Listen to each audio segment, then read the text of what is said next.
નમસ્કાર. આજના આપણા વર્ચ્યુઅલ ક્લાસરૂમ ટ્રેનિંગ સેશનમાં આપ સૌનું હાર્દિક સ્વાગત કરું છું. આજે હું ITIમાં ચાલતા fashion design and technology trade અંતર્ગત types of human figure lesson વિશે તાલીમ સહ માર્ગદર્શન આપીશ.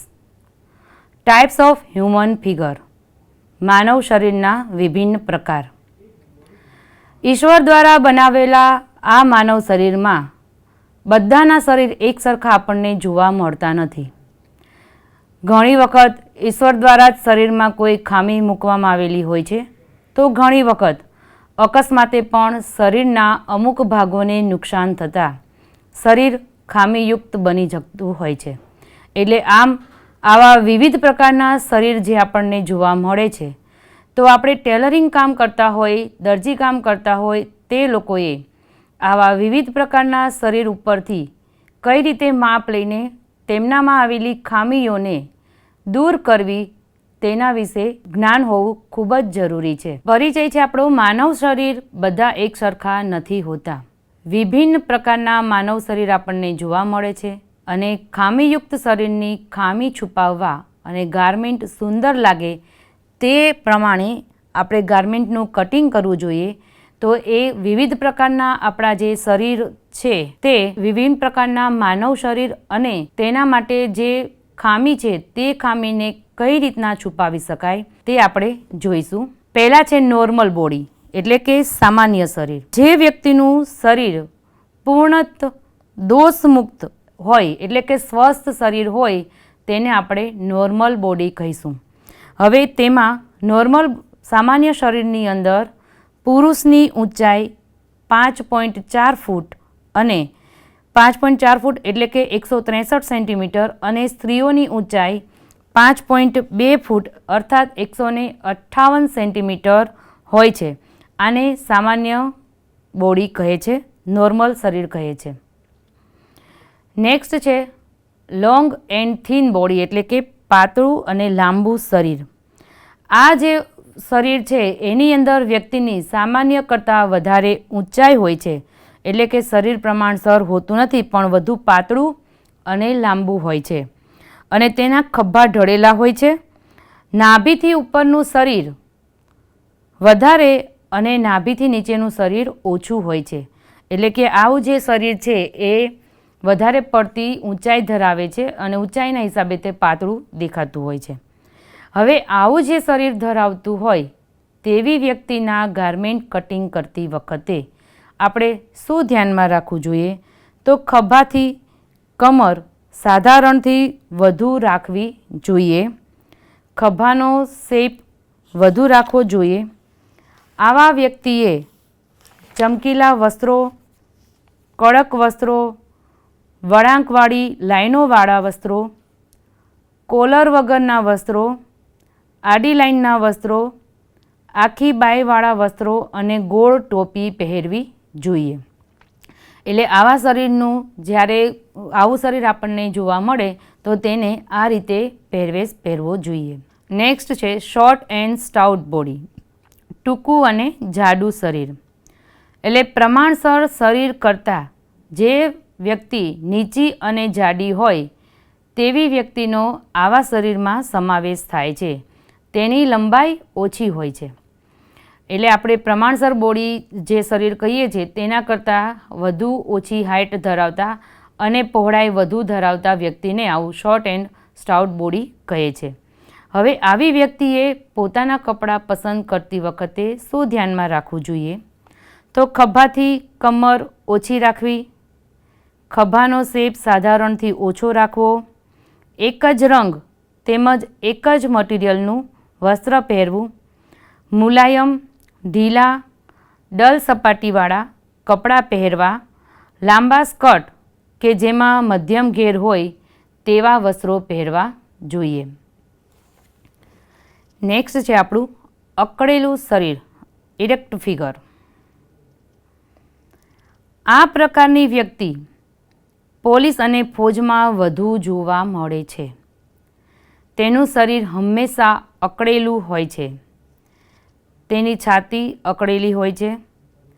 તેની આડી છાતી વધુ અને અક્રોસ બેક ઓછી હોય છે, તેમજ ખભાની પહોળાઈનો ત્રાસ ઓછો હોય છે. એટલે કે આપણે જે પોલીસ અને ફોજની અંદર જે સ્થિતિમાં ઊભા રહેવાનું હોય છે એ લોકોને ટટ્ટાર સ્થિતિમાં એ એક પ્રકારનું ઇરેક્ટ બોડી ટાઈપની જે છાપ છે, તો ઇરેક્ટ બોડી એ રીતનું હોય છે કે આમ અક્કડ હોય છે, જેમ આપણે ફોજ અને પોલીસમાં બધા ટટ્ટાર ઊભા રહેતા હોય છે, તો એ રીતે આવું અક્કડ શરીર હોય એ ઇરેક્ટ બોડી છે. તો તે લોકોએ ધ્યાનમાં શું રાખવાનું છે? તો તેમને ધ્યાનમાં રાખવાનું છે કે આગળની ડેપ્થ ઓફ સ્કાય એટલે કે આર્મહોલ વધારે તથા પાછળની ઓછી રાખવી જોઈએ.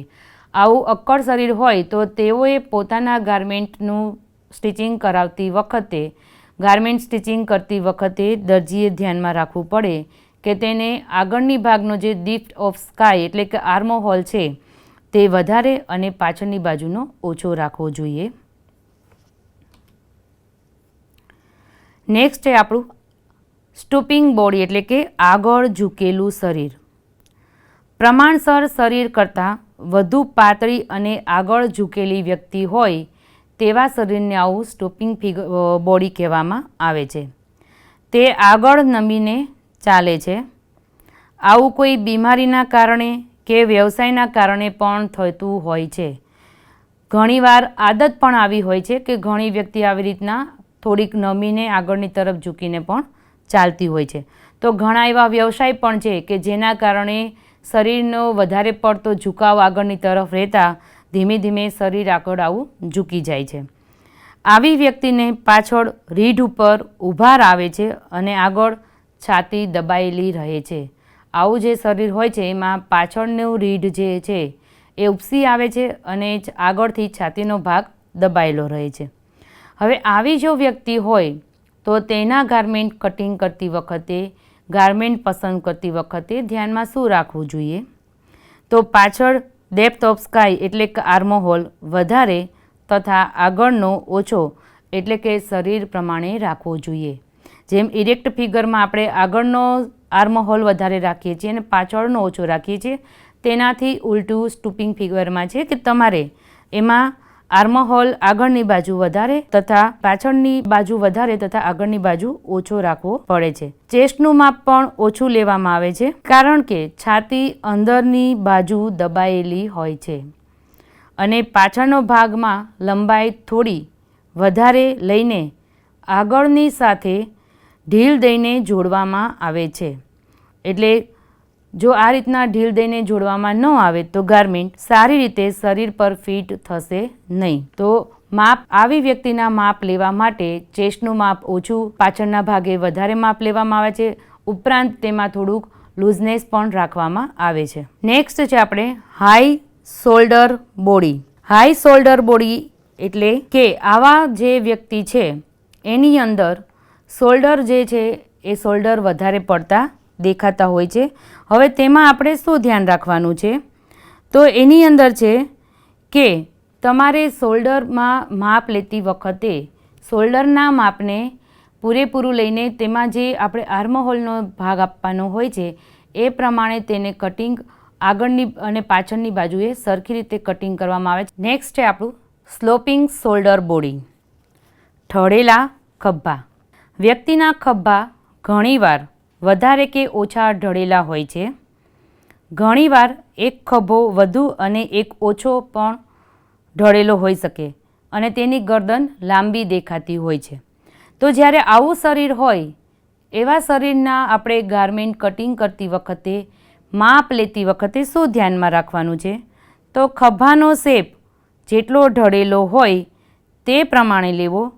જો બંને ખભા અલગ ઢળેલા હોય તો બરાબર કરીને તેમાં ખભાનો શેપ તેટલી જ ઊંચાઈએ આપવો જેથી બંને બરાબર રહી શકે. તો આ રીતે આપણે જ્યારે કટિંગ કરવાનું હોય આવા શરીરની અંદર તો ખભાના માપથી અને ખભાના કટિંગ ઉપર વધારે ધ્યાન આપવામાં આવતું હોય છે. નેક્સ્ટ છે આપણું કોર્પ્યુલેન્ટ ફિગર.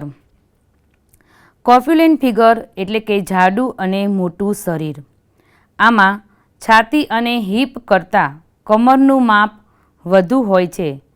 ખભાના બોન્સ ગોળાઈમાં કમરમાં ખાડો, ખભા નમેલા તથા ચપટા હિપ હોય છે. હવે જ્યારે આ પ્રકારનું શરીર હોય છે તો તેમાં હિપ અને છાતી કરતાં કમરનું માપ વધારે હોય છે, પેટનો ઘેરાવો વધારે હોય છે. તો તેમાં આપણે શું ધ્યાન રાખવાનું છે? તો આવી વ્યક્તિ માટે આગળના ખભાથી કમરની લંબાઈ વધુ અને પાછળથી ઓછી લેવી, આગળની ડેપ્થ ઓફ થાઈ વધુ અને પાછળની ઓછી લેવી, ઉપરના ગારમેન્ટમાં આગળની લંબાઈમાં વધુ નમી આપીને પાછળથી જોડવું. જો આવી રીતે કરવામાં ન આવે તો પાછળનું માપ ઓછું રહે છે અને ત્યાંથી કાપડ આમ ઉપર દેખાય છે. એટલે કે એને આગળના ભાગે કમરનો ઘેરાવો વધારે છે એટલે આગળના ભાગે તેનું કટિંગનું માપ વધારે લેવામાં આવતું હોય છે. હાઈ શોલ્ડર બોડી, તો તેમાં ઢળેલા ખભા કરતાં વિપરીત હોય છે. તેમાં ગરદન નાની દેખાય છે. હવે આવા પ્રકારનું જ્યારે શરીર હોય તો તેમાં આપણે શું ધ્યાન રાખવાનું છે? ખભાનો શેપ ઓછો કરવો પડે છે.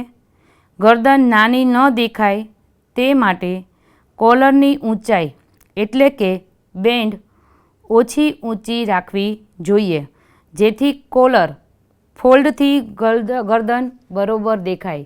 કોલરનો જે આપણે ફોલ્ડ કરીએ છીએ ત્યાંથી ગરદન બરોબર દેખાય તે માટે કોલરની ઊંચાઈ ઓછી રાખવી જોઈએ છે. જે આપણે આવું શરીર હોય ત્યારે આપણે આ પ્રકારનું ધ્યાન રાખવાનું હોય છે. આવી રીતે ઘણા અલગ અલગ પ્રકારના આપણા હજી બીજા શરીરો છે કે જેની અંદર છે થોડું જાડું શરીર, સેમી કોર્પ્યુલેન્ટ ફિગર. તો આની અંદર શું છે? તેમાં છાતી, કમર અને હિપ બધું બરાબર હોય છે અને પેટ બહાર હોવાની સાથે હિપ પણ મોટા ભાગે મોટા હોય છે. પેટનો ઘેરાવો વધારે હોય છે, હિપનો ઘેરાવો પણ વધારે હોય છે. તો આવા પ્રકારનું શરીર જ્યારે હોય તો એ શરીરને આપણે કટિંગ કરતી વખતે શું ધ્યાનમાં રાખીશું? તો આવામાં ધ્યાન રાખવાનું છે કે ગારમેન્ટ કટિંગ કરતાં પહેલાં સ્કેલ કાઢવું પડે છે અને સ્કેલના આધાર પર ગારમેન્ટનું કટિંગ થાય છે. એટલે આનું એક સ્કેલ હોય છે, એ સ્કેલ પ્રમાણે તેનું કટિંગ કરવામાં આવે છે. નેક્સ્ટ છે આપણી સમતલ છાતી, ફ્લેટ બસ્ટ. સમતલ છાતી, ઘણી મહિલાઓની છાતીમાં ઉભાર ન હોવાને કારણે ચપટી દેખાય છે. આવી જે બોડી છે તેને ફ્લેટ બસ્ટ કહેવામાં આવે છે. તો હવે આવા બોડીવાળાના, આવા શરીરવાળાના ગારમેન્ટ કટિંગ કરતી વખતે આપણે શું ધ્યાનમાં રાખીશું? તો બ્લાઉઝ કે કમીઝનું કટિંગ કરતી વખતે વક્ષસ્થળનું નિરીક્ષણ કરીને જ ડાર્ટનો ઉપયોગ કરવો. કેવળ સામેના જ ડાર્ટ લેવા, અન્ય નહીં. કારણ કે જો તેમાં આપણે વધારે ડાર્ટ લઈશું તો કાપડ ચારે બાજુથી ભેગું થઈ ગયેલું દેખાશે અને એવું લાગશે કાપડના હિસાબે, ડાર્ટ લેવાના હિસાબે કાપડ બધું ભેગું ના દેખાય એટલે આપણે એક જ ડાર્ટ લઈશું. નેક્સ્ટ છે ફૂલેલી છાતી. ઘણી મહિલાઓની છાતીમાં વધુ ઉભાર હોવાને કારણે તે ઉપસેલી દેખાય છે. તેમની આગળની કમરની લંબાઈ વધુ રાખવી પડશે કેમ કે છાતી વધુ ઉપસેલી હોય છે. હવે આવો જે ઉભાર વધારે હોય તેવા લોકોના ગારમેન્ટ કટિંગ કરતી વખતે આપણે કઈ બાબત ધ્યાનમાં રાખવાની હોય છે? તો તેમાં છે કે આવી જે ગારમેન્ટ બનાવવાનું થાય તો તેની અંદર બધા જ ડાર્ટનો ઉપયોગ કરવો જોઈએ. જેમ કે ખભાનો, મૂઢાનો, સાઈડનો, નીચેનો વગેરે ડાર્ટ્સ લેવાથી ફૂલનેસ સારી આવે છે અને ખભાથી કમરનો આગળનો ભાગ વધુ અને પાછળનો ભાગ ઓછો લેવો જોઈએ, જેના કારણે આગળની લંબાઈ પાછળ કરતાં વધુ લેવી કેમ કે ડાર્ટ માટે આપણે કાપડ લેવાનું હોય છે. અને આવા શરીરની અંદર બધા જ ડાર્ટ લેવાથી શરીરમાં ફિટિંગ સારી રીતે દેખાય છે. નેક્સ્ટ છે આપણી ઉપસેલી છાતી, હમ્પ બસ્ટ ઓર ચેસ્ટ. આવી વ્યક્તિમાં આગળની છાતીના બોન્સ વધુ હોય છે જે પ્રાય સી આકારમાં હોય છે. હવે આવી જે આપણી વ્યક્તિ શરીર ધરાવતું હોય એવી વ્યક્તિના ગારમેન્ટ કટિંગ કરતી વખતે આપણે શું ધ્યાનમાં રાખવાનું છે? તો બોન્સનો ઉપસેલો ભાગ જોઈને જ કટિંગ કરવું. ઘણીવાર આમાં પ્રોમિનેન્ટની જેમ ડાર્ટ લઈને ગારમેન્ટ બનાવવા પડે છે. તેના માટે સામેનો ભાગ વધુ કટિંગ કરીને પાછળના ભાગથી નમી આપીને જોડવામાં આવે છે. એટલે આવા ગારમેન્ટમાં આપણે કટિંગ કરતી વખતે આ બાબતોનું ધ્યાન રાખવું જોઈએ.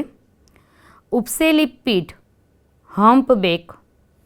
આવી વ્યક્તિમાં પાછળની પીઠ આગળની જેમ ઉપસેલી હોય છે. જે વ્યક્તિના પાછળની પીઠ આગળની જેમ ઉપસેલી હોય એને હમ્પ બેક ધરાવતી શરીર રચના કહેવામાં આવે છે. હવે આવી શરીર રચનામાં આપણે કઈ બાબતોનું ધ્યાન રાખીશું? તો હમ્પ ચેસ્ટની જેમ હમ્પ બેકમાં પણ કામ કરવું પડે છે. અર્થાત પાછળનો ભાગ મોટો રાખી અને આગળના નાના હિસ્સામાં નમી કરીને જોડવું જોઈએ. નેક્સ્ટ છે ચપટા હિપ, ફ્લેટ હિપ. જેના હિપ ચપટા હોય છે તેમનો આગળનો ભાગ નીકળેલો હોય છે. હવે આવું જે શરીર ધરાવતી હોય તેવી વ્યક્તિના કટિંગ બાબતે આપણે ધ્યાનમાં રાખવાની બાબતો છે કે આવી મહિલાઓ માટે કમીઝમાં આગળ નમી રાખી પાછળનો ભાગ થોડો ખેંચીને જોડવો. પુરુષો માટે પેન્ટ બનાવતા સમયે પાછળનો ભાગ 2.5 સેન્ટીમીટર વધુ લેવો નહીં. 2.5 સેન્ટીમીટરથી વધુ લેવો નહીં. એટલે કે આપણે જ્યારે આવી શરીર આકૃતિ જોઈએ તેમાં મહિલા માટે કમીઝમાં આગળ નમી રાખી પાછળનો ભાગ ખેંચીને જોડવો જોઈએ અને પુરુષો માટે પેન્ટ બનાવતી વખતે પાછળના ભાગે 2.5 સેન્ટીમીટર કરતાં વધુ લેવું જોઈએ નહીં. નેક્સ્ટ છે ભારે સીટ. આવા વ્યક્તિના હિપ સામાન્ય કરતાં વધુ હોય છે. એટલે ભારે હિપ્સ ધરાવતી વ્યક્તિ હોય તો તેમાં કટિંગ કરતી વખતે આપણે શું બાબતો ધ્યાનમાં રાખીશું? તો એમાં છે આવી મહિલાના હિપ ભારે હોવાથી પાછળના ભાગનો ઉભાર વધારે હોય છે અને આગળનો ભાગ અંદર દેખાતો હોય છે. તો તેમાં આગળનો ઘેર ઓછો અને પાછળનો વધુ રાખી શકાય. પાછળના ઘેરને વધુ રાખીને આપણે પાછળનો જે ઉભાર છે એને ઓછો દેખાડી શકીએ છીએ. એટલે આગળના ભાગનો ઘેર ઓછો રાખવામાં આવે છે. નેક્સ્ટ છે કબૂતરી છાતી. આવી વ્યક્તિની છાતી કબૂતરની જેમ ઉપસેલી હોય છે. તો તેને કટિંગ કરતી વખતે આપણે કઈ બાબતો ધ્યાનમાં રાખીશું? તો ધ્યાનમાં રાખવાની બાબતોમાં છે કે ગારમેન્ટના ફિટિંગ માટે ડાર્ટ લેવામાં આવે છે અને છાતી ઉપર ફૂલનેસ આવી જાય છે. ડાર્ટ લેવાથી છાતી ઉપર ફૂલનેસ આવી જાય છે. આગળની લંબાઈ પાછળ કરતાં વધુ લેવી અને આડી છાતીનું માપ પણ વધુ રાખવું. જ્યારે આવું વ્યક્તિ હોય, શરીર રચના ધરાવતી આવી વ્યક્તિ હોય તો તેના ગારમેન્ટમાં ડાર્ટ લેવામાં આવે છે અને છાતી ઉપર તેના કારણે ડાર્ટ લેવાથી ફૂલનેસ આવે છે. આગળની લંબાઈ પાછળ કરતાં વધુ લેવામાં આવે છે. ઉપરાંત આડી છાતીનું માપ પણ વધુ રાખવામાં આવે છે. નેક્સ્ટ છે વળેલા પગવાળું શરીર. આવી વ્યક્તિના પગ અંદરની બાજુ કે બહારની બાજુ વળેલા હોય છે. અંદરની બાજુ કે બહારની બાજુ વળેલા પગ હોય તેવી શરીરવાળી વ્યક્તિ હોય તો તેનું આપણે કટિંગ કરતી વખતે ગારમેન્ટ કટિંગ કરતી વખતે ધ્યાનમાં રાખવાની બાબતો છે કે પુરુષોમાં પેન્ટના ક્રોસને સામે રાખવા માટે ફેરવવું પડે છે. જો પગ અંદરની બાજુ વળેલા હોય તો ક્રોસ લાઇનને અંદરની બાજુ ફેરવવી અને બહારની બાજુ વળેલા હોય તો ક્રોસ લાઇનને બહારની બાજુ ફેરવવી જોઈએ, જેથી ક્રોસ વ્યક્તિના પગની સામે જ રહે છે. આ પરિવર્તન ફક્ત બંને પગના પાયચા અલગ હોય ત્યારે કરવું. ચણિયામાં કે સ્કર્ટમાં તે કરવાની જરૂર નથી. એટલે કે પેન્ટ અને પાયજામા બનાવવાના થાય તો આવી વ્યક્તિનું જ્યારે ગારમેન્ટ કટિંગ કરવાનું હોય અને એમાં પેન્ટ અને પાયજામા બનાવવાનું થાય તો આ રીતે તેનું કટિંગ કરવામાં આવતું હોય છે. આજે આપણે આ જે લેસન છે ટાઈપ્સ ઓફ હ્યુમન ફિગર, જેની અંદર આપણે જોયું કે માનવ શરીરના ઘણા બધા અલગ અલગ પ્રકાર છે, જેમાં ઘણા ઈશ્વર સર્જન દ્વારા પણ ખામીયુક્ત માનવ શરીર બનેલા છે, તો ઘણા આકસ્મિક રીતે પણ અકસ્માતના કારણે શરીરના અમુક ભાગોને ખામીયુક્ત બની જતા હોય છે. તો આવા ખામીયુક્ત અલગ અલગ પ્રકારના શરીર ઉપર આપણે કઈ રીતે ગારમેન્ટને સારું દેખાડવા માટે તેમજ તેમનું જે શરીરની ખામી છે તેને છુપાવવા માટે અને ગારમેન્ટ સૌથી સુંદર લાગે તે માટે તે ખામીઓને છુપાવવા કઈ રીતના ગારમેન્ટનું કટિંગ કરવું જોઈએ તે આપણે આ લેસનમાં સમજ્યા. આભાર.